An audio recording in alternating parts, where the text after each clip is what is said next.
I have a hypothesis about what makes a really good cast iron pan in this day and age. And that is a crucial qualification that I just made, in this day and age. I suspect that what made a good cast iron pan back in my great-grandmother's day was meaningfully different, and I will explain. This is a piece of antique cast iron that my friend David Ragsdale gave me a few years ago. He's a public school teacher. He has a side business where he restores antique cast iron. Check him out. Not an ad. Link is in the description. Anyway, this piece was made in Alabama by the Birmingham Stove and Range Company about 100 years ago. And when I reach for cast iron here at home, I usually reach for this guy. Now this is an affordably priced modern cast iron pan made by Victoria Cookware in Medellin, Colombia. It's similar to like the base model Lodge cast iron cookware made here in Tennessee in the US. It's a great, well-reviewed pan, but I don't find myself reaching for it very often because I find that my food sticks way worse in this pan. Why, I do not know, but there are some noticeable differences between these two. This antique pan is really quite smooth to the touch, whereas this modern pan is noticeably rough when I run my fingers across it. Maybe you can see under the microscope here, this is the antique pan that's a little bit smoother, and then over here, this is the modern pan that's significantly rougher. Look at that, it kind of looks like a geological formation, which reminds me to thank Geology, sponsor of this video. As I plow through my 40s, I notice that my skin is increasingly starting to resemble a geological formation, and this is where Geology can help. I'm a dude, I try not to think about my appearance too much, and I know nothing about skincare, but I didn't have to. I filled out a little quiz on Geology's website, I sent them a couple of pictures, and their team of dermatologists designed a custom skincare regimen just for me. And the bottles tell me exactly what to do and in what order, which I really appreciate. There's a face wash, and then there's this day cream that's got some SPF in it. I spend a lot of time outside and I don't want to get cancer. The smells are all like really kind of like rugged and masculine and good, and they're made with scientifically proven ingredients that are trusted by dermatologists. Would you like a discount?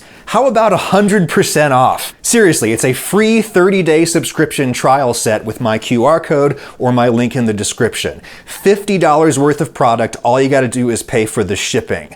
Plus you get to choose a free gift. I recommend the body wash, which is really good for body acne.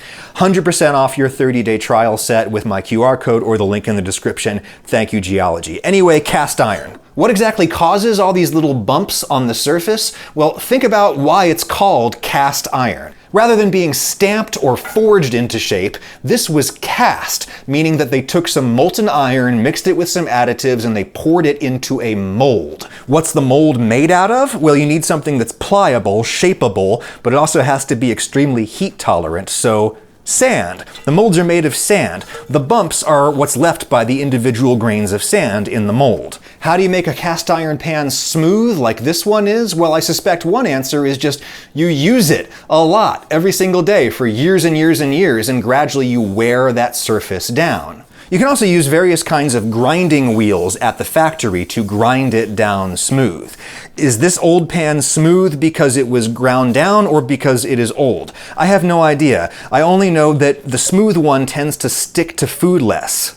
Let's fry an egg on each of these, and I'm trying really hard to use similar temperature, similar oil depth. You normally need to use a lot of fat when you're not cooking with Teflon, or you need to fry the bottom at least somewhat crisp before you're going to be able to get it to release from the pan. Is this one ready yet?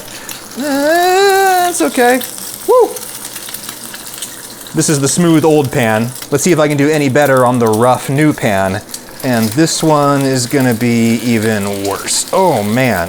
Yeah, there's a reason why people like me generally keep at least one nice Teflon pan around for certain special things, namely eggs, pancakes, fish. But if you're going to use cast iron, it does seem that smoothness helps to minimize sticking. Why? Well, I think we can reasonably guess that it has to do with the extra surface area that you have on a rough pan like this. Something like an egg is coming into contact with more surface area because it's settling down into the little pits in between the bumps in the pan.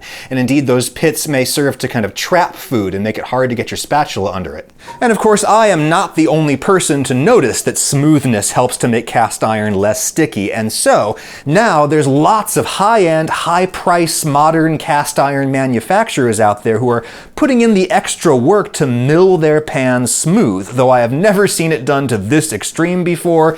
I saw this pan at the store the other day and I was like, that is a mirror, not an ad. I'm just curious about it. It came with a seasoning coat on it, though I gave it another seasoning. You just rub the pan down with a thin layer of oil and then burn it off. This coating protects the iron from water and therefore protects it from rust. It also gets in between the food and any acidic ingredients, which prevents those acids from like leaching metal ions out of the pan and into your food.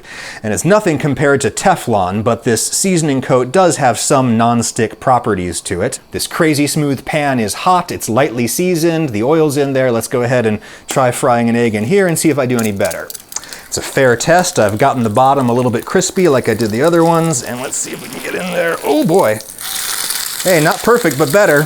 I mean, look at this new pan under the microscope. Not only can you see how smooth it is, but you can actually see the lines left behind by like the rotary tool that they used at the factory to polish it up so smooth. So does this mean that smoother cast iron is better cast iron? Yes, I think that that's probably true. However, I'm not sure it always was true. Let's think about how my Italian great-grandmother would have used her cast iron pan in her tiny little apartment in the Bronx. I think she would have used her cast iron constantly. The prepared food market was not nearly as developed, food was more expensive, and women did not work outside the home quite as much. And as a result, she would have cooked like 3 meals a day, 7 days a week in her one cast iron pan. Probably never even left the stovetop. She just used it constantly. While it was still greasy from the last meal, she would have heated back up again for the next meal. It would have burned and polymerized, and through doing that over and over and over again, day after day after day, she would have gotten an incredibly thick seasoning coat on here. Indeed, seasoned just means old or used. This pan has seen many seasons. My cast iron pans have pathetic seasoning coats on them. You know where I have a really thick seasoning coat? On my pizza steel. I hardly cook pizza at home at all anymore, but I do lots of greasy, oily breads on it. As a result, I now have a seasoning coat on this thing that looks like volcanic glass. This is a serious seasoning coat, and it's the kind that I think our great-grandmothers used to have on their pans all the time. And when you have a seasoning layer that is this thick, it doesn't matter how bumpy your pan surface is, because it's filled up with seasoning. Indeed, in this context, a rougher pan surface might actually be an advantage because it offers more surface area for that seasoning coat to settle down into and adhere to, and it'll be less likely to chip off. So what's the better pan for me? I'm a modern person, I do not cook all of my meals, and when I do cook, I have a whole arsenal of pans that I choose from. I don't use the same one over and over again, and as a result, I just don't think I'm ever going to get super thick seasoning layers on my pans. So having a polished, or at least somewhat polished surface is probably advantageous and might be worth the extra money. But if you really live that cast iron lifestyle and you use your pan constantly, well then a rougher pan might be better for you. That is my hypothesis. Discuss.